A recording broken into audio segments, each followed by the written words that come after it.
السلام علیکم، میرا نام ارسلان ہے۔ یہ واقعہ جو میں آپ کے ساتھ شیئر کرنے جا رہا ہوں یہ 25 سے 26 سال پہلے کا ہے۔ میرے فادر ایک ریئل اسٹیٹ ورکر یعنی پراپرٹی کا کام کرتے ہیں، اس لیے میری فیملی کو ایک ایسی لمیٹڈ ٹائم آفر ملی جو پہلی نظر میں بہت فائدہ مند اور ایکسائٹنگ لگ رہی تھی۔ یہ انہی مارکیٹنگ ٹیکٹکس کا حصہ تھا جو آج کل بہت کامن ہو چکی تھی، جہاں آپ کو ایک ٹیمپٹنگ آفر دی جاتی ہے لیکن اس کے بدلے میں کچھ شرطیں بھی ہوتی ہیں۔ یہ آفر ایک ریئل اسٹیٹ کمپنی کی طرف سے تھی جو نئے اپارٹمنٹس اور فلیٹس کے پروموشنز کر رہی تھی۔ اس طرح کی ڈیلز کا طریقہ یہ ہوتا ہے کہ آپ کو ایک شارٹ ٹرپ یا فری اسٹے کا لالچ دیا جاتا ہے، مگر کنڈیشن یہ ہوتی ہے کہ آپ ان کا ایک ڈیٹیلڈ پریزنٹیشن یا سیمینار سنیں جس میں وہ اپنے نئے پروجیکٹس اور انویسٹمنٹس کے بینیفٹس بتا کر آپ کو کنونس کرنے کی کوشش کرتے ہیں۔ میری فیملی کو کہا گیا کہ اگر ہم ایک اسپیسیفک جگہ پر جائیں اور صرف 1 یا 2 گھنٹے کا سیمینار اٹینڈ کریں تو اس کے بدلے میں ہمیں 2 راتوں کے لیے ایک لگژری ریزورٹ یا ہوٹل میں بالکل فری اسٹے ملے گا۔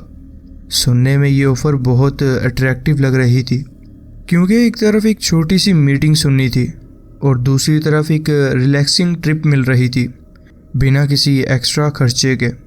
ہم سب ایکسائٹیڈ تھے کیونکہ فری اسٹے کا آئیڈیا ہمیشہ ہی اچھا لگتا ہے، نیا شہر دیکھنے کا موقع ملتا ہے، اچھی جگہ رکنے کا ایکسپیرینس ملتا ہے اور ایک چھوٹی سی چھٹی کا مزہ بھی ہو جاتا ہے۔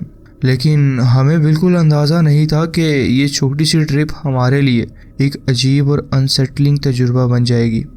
میرے والد نے سوچا کہ یہ ایک چھوٹی سی چھٹی منانے کا اچھا موقع ہے، اس لیے انہوں نے بھی زیادہ سوچے بغیر یہ آفر لے لی۔ 2 فری راتوں کا اسٹے اور ایک نیا شہر کو ایکسپلور کرنے کا موقع کس کو برا لگتا ہے، اور پلان یہ بنا کہ پہلا دن گھومنے پھرنے اور شہر کو ایکسپلور کرنے میں گزارا جائے، جبکہ اگلے دن وہ سیمینار اٹینڈ کر لیا جائے جو اس آفر کا حصہ تھا۔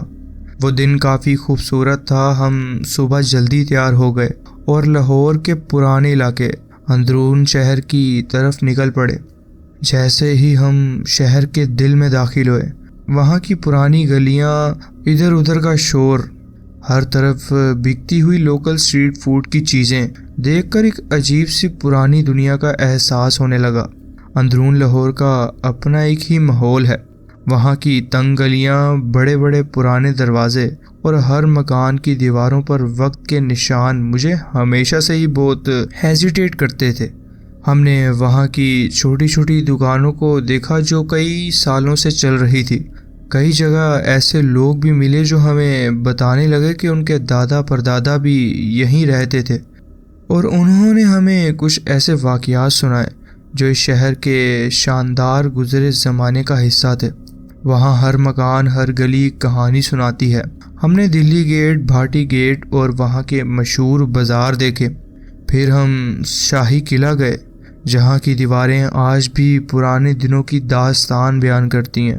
مگر سب سے مزیدار حصہ وہ تھا جو ہم نے جان بوجھ کر پلان کیا تھا، ہانٹڈ ٹورز۔ ہم نے ایک ایسی ٹور بک کی تھی جس میں لاہور کی سب سے زیادہ ہانٹڈ مقامات کے بارے میں بتایا جاتا ہے۔ ہم ایک چھوٹی سی گروپ کے ساتھ تھے اور ٹور گائیڈ ہمیں بتا رہا تھا کہ کون کون سی جگہ پہ عجیب و غریب واقعات ہو چکے ہیں۔ رنگ محل کی قدیم حویلی، شاہی قلعہ کے کچھ بند کمرے اور ایک پرانی مسجد جہاں لوگوں نے عجیب چیزیں محسوس کی ہیں۔ یہ سب کچھ سن کر ایک عجیب سا احساس ہو رہا تھا۔ سب سے زیادہ مزہ مجھے تب آیا جب گائیڈ نے اصل لوگوں کے تجربات سنائے۔ کوئی کہتا تھا کہ اس نے کسی حویلی کی کھڑکی میں کسی کو دیکھا ہے، تو کوئی کہتا تھا کہ اسے کسی پرانے بازار کی ایک بند دکان کے اندر سے عجیب آوازیں سنائی دیتی ہیں۔ میری والدہ کو بھی ایسے واقعات سننے کا بہت شوق ہے، اس لیے ہم دونوں کافی دلچسپی سے ہر بات سن رہے تھے، مگر میری بہن اور والد اتنے انٹرسٹڈ نہیں تھے۔ جب ٹور گائیڈ نے ایک جگہ کے بارے میں بتانا شروع کیا تو سب کے رنگ اڑ گئے۔ یہ جگہ وہی تھی جہاں ہمیں 2 رات کے لیے سٹے ملنے والا تھا، اور تبھی ایک عجیب سی بے چینی دل میں اٹھنے لگی۔ ہم یہ سوچ رہے تھے کہ شاید کہیں ہمیں بھی کوئی روح مل جائے، کوئی ایسا چھلاوا، کوئی سرگوشی یا کوئی احساس جو ہمیں بتا سکے کہ جو کہانیاں ہم سن رہے ہیں وہ صرف کہانیاں نہیں بلکہ اصل بھی ہو سکتی ہیں۔ ایک عجیب سی بے چینی اور ایکسائٹمنٹ دونوں ایک ساتھ محسوس ہو رہی تھی۔ جب دن ڈھلنے لگا اور سورج لاہور کے پرانی عمارتوں کے پیچھے چھپنے لگا تو ہوا میں بھی ایک ہلکا سا تبادلہ محسوس ہوا۔ وہی بازار جو دن بھر لوگوں کے شور سے بھرا ہوتا ہے اب دھیرے دھیرے خالی ہو رہا تھا۔ گلیاں جو دوپہر تک زندگی سے بھری ہوئی تھیں اب کچھ تنہا لگ رہی تھی۔ ہم چل کر تھک چکے تھے اور ہوٹل واپس جانے کا سوچ رہے تھے، مگر پھر میری والدہ نے کہا، اگر یہاں تک آئے ہیں تو رات کا ایک آخری بھوت ٹور تو بنتا ہے نا۔ مجھے یاد تھا کہ میں نے یہ ٹور کچھ سال پہلے بھی کیا تھا۔ اس وقت مجھے صرف اتنا لگا تھا کہ گائیڈ صرف کہانیاں سنانے کا کام کر رہا ہے، کوئی بھی ایسی چیز نہیں ہوئی جو اصل پیرانورمل محسوس ہوتی۔ مگر اس رات سب کچھ الگ ہونے والا تھا۔ اس ٹور کا ایک الگ ماحول تھا۔ دن کے ٹورز میں لوگ مزے لے کر سنتے ہیں، مگر رات کے ٹورز کا ایک اپنا ہی اثر ہوتا ہے۔ چھوٹا سا گروپ تھا، صرف ہماری فیملی اور کچھ اور لوگ۔ ٹور گائیڈ نے ہمیں اکٹھا کیا اور کہا، جو لوگ کمزور دل والے ہیں یا جو صرف مذاق میں آئے ہیں وہ ابھی واپس جا سکتے ہیں۔ یہ ایک عام بات لگتی ہے جو ہر ٹور پہ کہی جاتی ہے، مگر اس رات یہ کسی وارننگ کی طرح محسوس ہو رہی تھی۔ ہم ایک قدیم گلی کی طرف چلے جو دن بھر بالکل عام لگتی تھی، مگر رات کو ایک پرسرار جگہ بن چکی تھی۔ ہر دیوار پرانی تھی، ہر کونا ایک بے جان کہانی سنا رہا تھا۔ گائیڈ نے ایک حویلی کی طرف اشارہ کرتے ہوئے کہا، یہ وہ جگہ ہے جہاں لوگوں نے عجیب چیزیں محسوس کی ہیں۔ اگر آپ لوگ صرف سنیں گے تو شاید کچھ نہ ہو، مگر اگر آپ محسوس کرنا چاہیں تو ہو سکتا ہے کہ آپ کو بھی کچھ محسوس ہو۔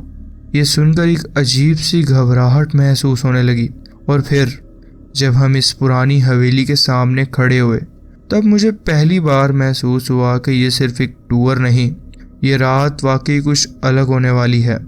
ٹور گائیڈ اتنا بہترین نہیں تھا، اس کا طریقہ بالکل بے جان اور روبوٹک تھا، جیسے بس ایک اسکرپٹ یاد کر کے سنائی جا رہا ہو۔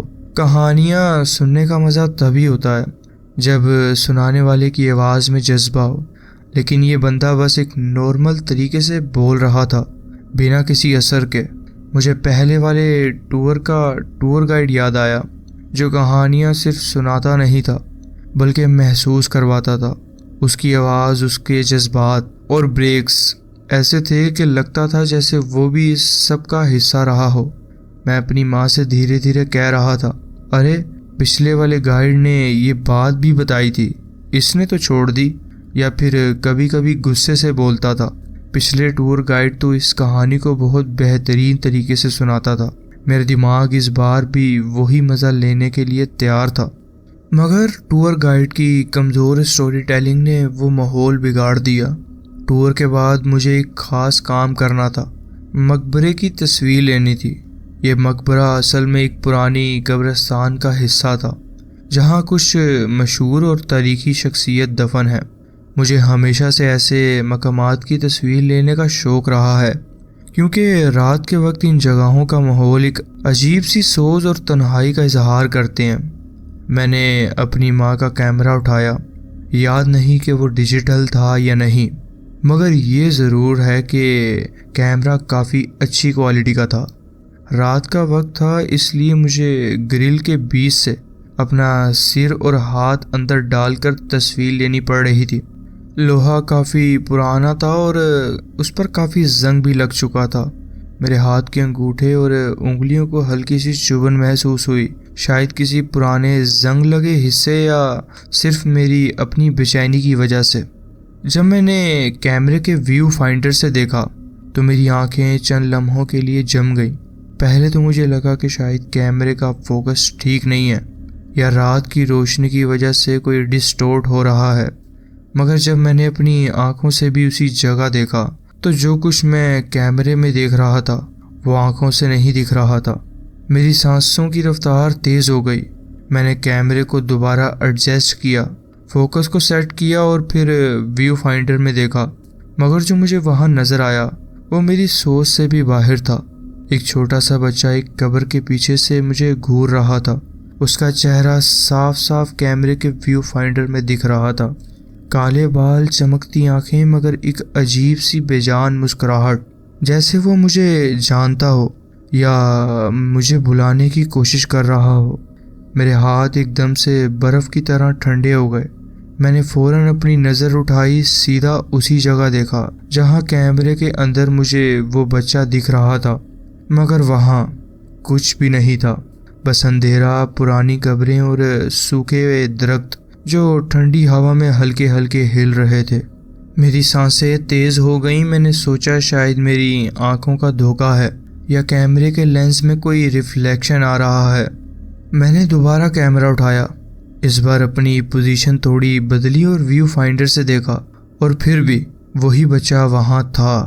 وہ اب بھی مجھے گھور رہا تھا، بالکل ویسے ہی جیسے پہلی بار دیکھا تھا۔ اس کی آنکھیں نہ صرف مجھے دیکھ رہی تھیں بلکہ مجھے محسوس ہو رہا تھا جیسے وہ میرے اندر تک دیکھ رہا ہو۔ مجھے سمجھ نہیں آیا میں کیا کروں۔ دماغ ایک دم سے بلینک ہو گیا تھا۔ کیا میں تصویر کھینچوں؟ کیا میں کسی کو بلاؤں؟ یا صرف بھاگ جاؤں؟ میری انگلی شٹر بٹن پر تھی، بس ایک ہلکا سا پریشر دینا تھا اور تصویر لے سکتا تھا، مگر کچھ عجیب ہی ہو رہا تھا۔ میری انگلی ہل نہیں رہی تھی، جیسے کوئی مجھے روک رہا ہو۔ اور پھر ایک عجیب سی بات ہوئی، ویو فائنڈر کے اندر اس بچے نے اپنا سر تھوڑا سا جھکا لیا، جیسے اب وہ غصے میں ہو۔ پہلی بار اس کے چہرے پر ایک عجیب سی بے چینی دکھائی دی، جیسے وہ چاہ رہا ہو کہ میں کچھ سمجھ جاؤں، مگر کیا، یہ مجھے نہیں پتا تھا۔ اب میں بہت بے وقوفی محسوس کر رہا ہوں۔ میں نے تصویر نہیں کھینچی۔ شاید اگر میں تصویر لے لیتا تو ثابت کر سکتا کہ جو میں نے دیکھا وہ صرف میرا وہم نہیں تھا، مگر اس وقت میں اتنا شوق تھا کہ کچھ سمجھ نہیں آیا۔ کیمرہ میرے ہاتھ سے ہلکا سا ہل گیا، اور جب میں نے دوبارہ ویو فائنڈر دیکھا تو بچہ غائب ہو چکا تھا۔ میں فوراً واپس اپنی فیملی کے پاس بھاگا۔ میرا دل اتنی زور سے دھڑک رہا تھا کہ مجھے اپنی سانس بھی سنائی نہیں دے رہی تھی۔ جتنی تیز چل سکتا تھا میں چلا، اور جیسے ہی میں ماں اور والد کے پاس پہنچا، ایک دم سے بولنا شروع کر دیا۔ میں نے کیمرے سے دیکھا تھا، ایک بچہ قبر کے پیچھے تھا۔ میں آنکھوں سے دیکھتا تو وہاں کچھ بھی نہیں تھا، مگر کیمرے میں وہاں تھا۔ میری بات سن کر سب مجھے عجیب نظر سے دیکھنے لگے۔ پہلے والد نے مذاق میں ہنس دیا، پھر بہن بولی، ہاں ہاں تمہارے ساتھ تو یہی ہوتا ہے۔ ماں نے بس میری طرف دیکھا، مگر ان کے چہرے پر ایک عجیب سی سوچ تھی۔ انہوں نے کچھ کہا نہیں، مگر مجھے لگا کہ شاید وہ میری بات کو بالکل جھوٹ بھی نہیں سمجھ رہی تھی۔ میرا دماغ اب بھی اسی چہرے میں الجھا ہوا تھا، اس بچے کی آنکھیں، وہ عجیب سی مسکراہٹ، اور پھر وہ غصہ۔ یہ سب میں نے صرف کیمرے میں دیکھا تھا، اور اب میں سوچ رہا تھا اگر میں تصویر کھینچتا تو کیا وہ بچہ وہاں ہوتا یا صرف ایک خالی پن۔ ہم پارکنگ لوٹ کی طرف چل پڑے۔ گلیاں اب اور زیادہ سنسان ہو چکی تھیں، صرف دور کہیں کوئی سائیکل گزرنے کی آواز یا کسی بلی کی ہلکی سی چیخ سنائی دے رہی تھی۔ ہم چاروں نے بنا کسی بات کے بس چلنا شروع کر دیا۔ عجیب سی خاموشی تھی، کوئی بھی کچھ نہیں کہہ رہا تھا، جیسے ہم سب کچھ محسوس کر رہے ہوں مگر کہنے سے گھبرا رہے ہوں۔ اور پھر ہم ایک دم اپنی جگہ پر رک گئے، جیسے کسی نے ہمیں ایک ساتھ روک دیا ہو۔ ہوا کا ایک ہلکا سا جھونکا گزرا، اور اس کے ساتھ ایک عجیب سی خوشبو بھی آئی۔ یہ کوئی عام خوشبو نہیں تھی، نہ کوئی مٹی کی خوشبو، نہ کوئی نارمل پھولوں کی مہک۔ یہ ایک بہت اسپیسیفک خوشبو تھی، لیلک کی۔ میری ماں نے سب سے پہلے خاموشی توڑی۔ ان کی آواز دھیمی تھی، جیسے وہ کنفرم کرنا چاہ رہی ہوں کہ جو وہ محسوس کر رہی ہیں وہ صرف انہی کو محسوس نہیں ہو رہا۔ تم لوگوں کو کوئی عجیب سی خوشبو محسوس ہو رہی ہے؟ میں نے زوردار ہاں میں سر ہلایا۔ بہن اور والد بھی ایک دوسرے کو دیکھنے لگے۔ سب ایک ہی چیز محسوس کر رہے تھے، لیلک کا وہ میٹھا سا اروما ہوا میں تھا، مگر یہ غلط تھا۔ یہ پاکستان کا موسم خزاں تھا، لیلک کا یہاں کوئی تعلق نہیں تھا، یہ پھول یہاں اس موسم میں نہیں اگتا۔ پھر یہ خوشبو کہاں سے آئی؟ جیسے یہ مہک آئی تھی ویسے ہی غائب بھی ہو گئی۔ ایک پل پہلے جو مہک اتنی طاقتور تھی، دوسری ہی پل وہ ہوا سے بالکل مٹ چکی تھی۔ ہمیں محسوس ہوا کہ کوئی چیز، کوئی روح ہمارے قریب سے گزری تھی۔ کیا وہ بچہ تھا؟ کیا اس کا ہماری طرف کوئی اشارہ تھا؟ یا پھر کوئی اور تھا جو ہمیں بتا رہا تھا کہ ہم اس جگہ سے گزر چکے ہیں جہاں صرف دنیا والے نہیں بلکہ دوسری چیزیں بھی موجود ہیں۔ اس کے بعد ہم سب نے بنا ایک بھی لفظ کہے اپنی رفتار تیز کر دی۔ اب بس ایک ہی خیال تھا، ہوٹل واپس پہنچنا جلدی سے۔ مجھے محسوس ہو رہا تھا کہ میں کوئی برا سپنا دیکھ رہا ہوں، مگر یہ تو صرف شروعات تھی۔ جو کچھ ہوٹل میں اس رات ہوا وہ سب سے زیادہ حیرت انگیز اور ڈراؤنا تھا۔ ہم اپنے کمرے میں واپس آئے، سب بہت تھکے ہوئے تھے۔ میری بہن سب سے پہلے بستر پر لیٹی، وہ بستر کے دوسرے کونے پر تھی اور میں بستر کے اس سائڈ تھا جو بڑے شیشے کے قریب تھا۔ جب سب بستر پر آ گئے مجھے آہستہ آہستہ نیند آنے لگی۔ کمرے میں فل اندھیرا تھا، صرف الارم کلوک اور پردے کے کونے سے آنے والی ہلکی سی روشنی تھی۔ اس رات کافی سردی تھی، اس لیے میں کمبل میں لپٹا ہوا تھا۔ لگ بھگ 1 گھنٹہ بیت گیا ہوگا جب اچانک میں نے سنا کہ ہمارے کمرے کا دروازہ ہل رہا ہے، کوئی لوک کو توڑنے کی کوشش کر رہا تھا۔ میری آنکھیں کھل گئیں۔ پہلے مجھے لگا شاید گھر کا کوئی بندہ اٹھا ہوگا، مگر جب میں نے دیکھا تو سب اپنی جگہ لیٹے ہوئے تھے۔ پھر میں نے سنا کہ فرش پر ہلکی ہلکی چال کی آواز آئی۔ یہ چال جہاں میرے پاؤں تھے پیروں کے پاس سے گزری، پھر کمرے کے اندر واش روم کی طرف چلی گئی۔ وہاں سے عجیب سی آوازیں آنے لگیں۔ میں نے ڈر کے اپنے تکیوں کو مضبوطی سے پکڑا اور پردے کی طرف دیکھنے لگا۔ کیا کوئی اصل میں کمرے میں تھا؟ مجھے محسوس ہو رہا تھا کہ میں کوئی برا سپنا دیکھ رہا ہوں۔ مجھے یقین نہیں ہو رہا تھا۔ میری سانسیں تیز ہو گئیں، میری ہمت نہیں ہو رہی تھی کہ میں اپنی جگہ سے ہلتا۔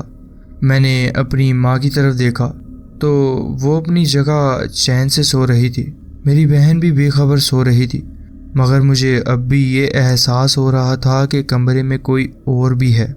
میری نظر دھیرے دھیرے پردے کی طرف گئی۔ کمرے کی ہلکی روشنی میں مجھے کچھ عجیب محسوس ہوا، جیسے کوئی پردے کے پیچھے سے دھیرے دھیرے جھانک رہا ہو۔ پہلے تو مجھے لگا کہ شاید میرا دماغ گھوم رہا ہے، لیکن جب ایک دم سے پردہ تھوڑا سا ہلنے لگا تو مجھے ڈر محسوس ہونے لگا۔ وہاں کوئی تھا۔ ایک پل کے لیے میں سوچ رہا تھا کہ اپنی ماں کو اٹھاؤں یا صرف آنکھیں بند کر کے لیٹ جاؤں اور دعا پڑھ لوں، لیکن اس سے پہلے کہ میں کوئی فیصلہ کر پاتا، واش روم کے اندر سے ایک تیز آواز آئی، جیسے کسی چیز کے گرنے کی ہو، اور اس سے پہلے کہ میں کچھ اور سوچتا، پردے کے پیچھے سے کوئی تیز رفتاری سے بستر کی طرف آیا۔ پھر میں نے دیکھا کہ جو قدم واش روم کی طرف گئے تھے وہ واپس بستر کے پاس آئے۔ دروازہ پھر سے ہلنے لگا۔ میں نے اپنا فل دھیان لگا کر آنکھوں سے دیکھا کہ دروازے کا ہینڈل ہلا، مگر دروازہ نہیں کھلا۔ پھر یہ قدم کی چال شیشے کے پاس سے گزری، مگر پردے پر کوئی سایہ نہیں تھا، وہاں کوئی بھی نہیں تھا۔ مجھے اس رات کو نیند نہیں آئی۔ صبح کا سورج نکلا، مگر مجھے ایسا محسوس ہو رہا تھا جیسے رات ابھی بھی ختم نہیں ہوئی۔ پورا وقت میری آنکھوں کے سامنے وہی منظر تھا، دروازہ ہلنا، قدم کی آواز، پردے کے پیچھے سے کوئی جھانکنا، اور پھر وہ تیز رفتاری سے آنا۔ میں جیسے تیسے بستر سے اٹھا، لیکن پوری رات کی بے چینی میرے چہرے پر لکھی ہوئی تھی۔ جیسے ہی ہم ناشتہ کرنے کے لیے ہوٹل کے ڈائننگ ایریا میں آئے، میں نے گھبرائے ہوئے لہجے میں ماں سے پوچھا، آپ نے کچھ سنا تھا رات کو؟ ماں نے مجھے ایک عجیب نظر سے دیکھا۔ پہلے وہ کچھ نہیں بولی، پھر دھیرے سے کہا، مجھے بھی ایسا لگا جیسے کوئی ہمارے کمرے میں چل کر آیا ہو۔ ان کا یہ کہنا تھا کہ میری رگوں میں ایک ٹھنڈک سی دوڑ گئی۔ مطلب ماں نے بھی وہی محسوس کیا جو میں نے کیا تھا۔ مطلب یہ سب صرف میرا وہم نہیں تھا۔ لیکن سب سے زیادہ عجیب بات یہ تھی کہ جب میں نے والد اور بہن سے پوچھا تو ان دونوں نے حیرانی سے مجھے دیکھا۔ کیا رات کو؟ مجھے تو کچھ بھی محسوس نہیں ہوا، لیکن مجھے یقین تھا یہ سپنا نہیں تھا میرا۔ پھر مجھے ایک اور بات یاد آئی جو ہمیں بھوت ٹور میں بتائی گئی تھی۔ وہ ایک روح جو لیلک کی مہک سے اپنی موجودگی کا احساس دلاتی ہے، جو صرف کچھ لوگوں کو محسوس ہوتی تھی۔ ماں اور میں نے وہ مہک محسوس کی تھی، ماں اور میں نے وہ آوازیں سنی تھیں، لیکن بہن اور والد کو کچھ بھی سنائی نہیں دیا تھا۔ تو پھر یہ کون تھا؟ اور سب سے ضروری بات، کیوں صرف ہم دونوں نے محسوس کیا؟ وہ سردی جو اچانک ہمارے کمرے میں بھر گئی تھی، وہ صرف نارمل ٹھنڈک نہیں تھی، وہ ایک عجیب سی روح کی سردی تھی، جیسے کوئی نظر نہ آنے والی چیز ہمارے بیچ میں موجود ہو، جیسے کوئی ہمیشہ کے لیے اس دنیا سے چلا گیا ہو، مگر اب بھی کسی نہ کسی طریقے سے واپس آنے کی کوشش کر رہا ہو۔ مجھے یاد ہے جب میں اس وقت بستر میں لپٹا ہوا تھا، ہر سانس لینا مشکل لگ رہا تھا، ایسا لگ رہا تھا جیسے کوئی ہر پل مجھے دیکھ رہا ہو۔ لیکن سب سے زیادہ ڈراؤنی بات یہ تھی، وہ نظر جو میں محسوس کر رہا تھا، وہ کسی ایک جگہ سے نہیں آ رہی تھی، وہ ہر جگہ تھی، کبھی دروازے کے قریب، کبھی شیشے کے پیچھے، کبھی پردے کے پاس سے کوئی دھیرے سے جھانک رہا ہو، کبھی وہ قدموں کی آواز جو بستر کے چاروں طرف گھوم رہی تھی، اور سب سے ڈر لگنے والی بات، وہ سایہ جو پردے پر نہیں تھا۔ اگر کوئی اصل میں وہاں ہوتا تو اس کا سایہ نظر آتا، لیکن وہاں کچھ بھی نہیں تھا۔ مطلب جو بھی تھا وہ صرف ہمیں محسوس ہو رہا تھا، یا پھر وہ اس دنیا کا تھا ہی نہیں۔ مجھے یاد ہے جب میں نے مذاق میں کہا تھا، شکر ہے کہ یہ ہمارا لاسٹ ڈے ہے اس ہوٹل میں۔ ماں نے مجھے ایک عجیب سی نظر سے دیکھا، ایک ایسی نظر جو کہتی تھی کہ شاید ہم نے کچھ دیکھا جو نہیں دیکھنا چاہیے تھا۔ آج بھی جب اس بات کو یاد کرتا ہوں تو لگتا ہے جیسے وہ احساس صرف ایک یاد نہیں بلکہ ایک حصہ بن چکا ہے میری زندگی کا۔ اب جب بھی سفر کرتا ہوں کبھی بھی دروازے کے قریب والا بستر نہیں لیتا، اور شاید کبھی بھی لینا نہیں چاہوں گا۔ اس کی وجہ ہے صرف ڈر۔ یہ تھا میرا واقعہ جو میں آپ کے ساتھ شیئر کرنا چاہتا تھا۔ جی بہت بہت شکریہ، آپ نے اپنی کہانی ہمارے ساتھ شیئر کی۔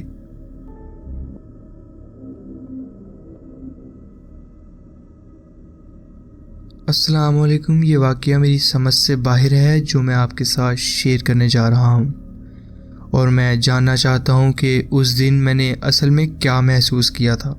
یہ بات 2019 کی گرمی کی ہے، جولائی یا اگست کا مہینہ تھا۔ صبح کا وقت تھا، میں اپنی دادی دادا اور 2 چھوٹی بہنوں کے ساتھ ویکیشن یعنی چھٹیوں پر آیا ہوا تھا دادا دادی کے گھر۔ جمعہ کا دن تھا۔ صبح تقریباً 9 بجے میری دادی نے مجھے بتایا کہ وہ میرے دادا اور بہنوں کے ساتھ بازار جا رہی ہیں۔ مطلب میں گھر میں اکیلا تھا۔ ہمارا گھر کراچی کے ایک پرانے علاقے میں تھا، جہاں ہر گھر کے دروازے پر ایک پرانے سی پردہ جیسی کوئی چیز لٹک رہی ہوتی ہے، جو ہوا چلنے یا کسی کے دروازہ کھلنے پر آواز کرتی ہے۔ گرمی کے دنوں میں میری دادی عام طور پر یہ دروازہ کھلا رکھتی تھی، مگر اس دن جاتے وقت انہوں نے دروازہ بند کر دیا تھا۔ مجھے اسے کھولنے کا کوئی شوق نہیں تھا۔ میں ڈرائنگ روم کے ایک کونے میں بیٹھا ہوا تھا، جہاں سے وہ دروازہ سامنے نظر تو نہیں آتا تھا۔ میں اپنا موبائل یوز کر رہا تھا اور ویڈیوز بنا رہا تھا۔ تبھی اچانک مجھے محسوس ہوا کہ دروازہ کھلا ہے، اور وہ پرانے پردے جیسی چیز ہلنے لگی ہے، بالکل ویسی ہی آواز جو تب آتی ہے جب کوئی گھر میں داخل ہوتا ہے۔ اسی وقت مجھے پیچھے سے قدموں کی آواز بھی سنائی دی۔ میں نے سمجھا کہ دادی دادا یا بہنیں واپس آ گئی ہیں۔ میں نے بنا پیچھے دیکھے چلایا، دادی آپ لوگ واپس آ گئے ہیں؟ لیکن کوئی جواب نہیں آیا۔ جب میں نے پیچھے دیکھا تو دروازہ بالکل بند تھا، کوئی بھی اندر نہیں آیا تھا۔ اس وقت میری طبیعت عجیب سی ہونے لگی، جیسے میری جان نکل رہی ہو۔ میں نے پورا گھر چیک کیا لیکن گھر میں کوئی نہیں تھا۔ اس کے بعد میں گھر کے ایک بیڈ روم میں کنڈی لگا کے اندر سے بیٹھا رہا۔ جب میرے دادا اور دادی سارے گھر والے واپس آئے تب جا کے میں اس بیڈ روم سے باہر نکلا۔ یہ تھا میرا ایک چھوٹا سا واقعہ جو میں آپ کے ساتھ شیئر کرنا چاہتا تھا۔ جی بہت بہت شکریہ، آپ نے اپنی کہانی ہمارے ساتھ شیئر کی۔ تو جی فرینڈز، یہ تھی آج کی سٹوریز. آپ کومنٹس میں ضرور بتائیں کہ آپ کو یہ سٹوریز کیسی لگیں. اگر آپ کو یہ سٹوریز اچھی لگی ہوں تو ویڈیو کو ضرور لائک کیجیے اور چینل کو ضرور سبسکرائب کیجیے اور بیل آئیکن کو ضرور پریس کر لیجیے تاکہ آگے آنے والی کہانیاں ویڈیوز آپ سے مس نہ ہوں. اپنا خیال رکھیں اور ملتے ہیں نیکسٹ ویڈیو میں. اللہ حافظ.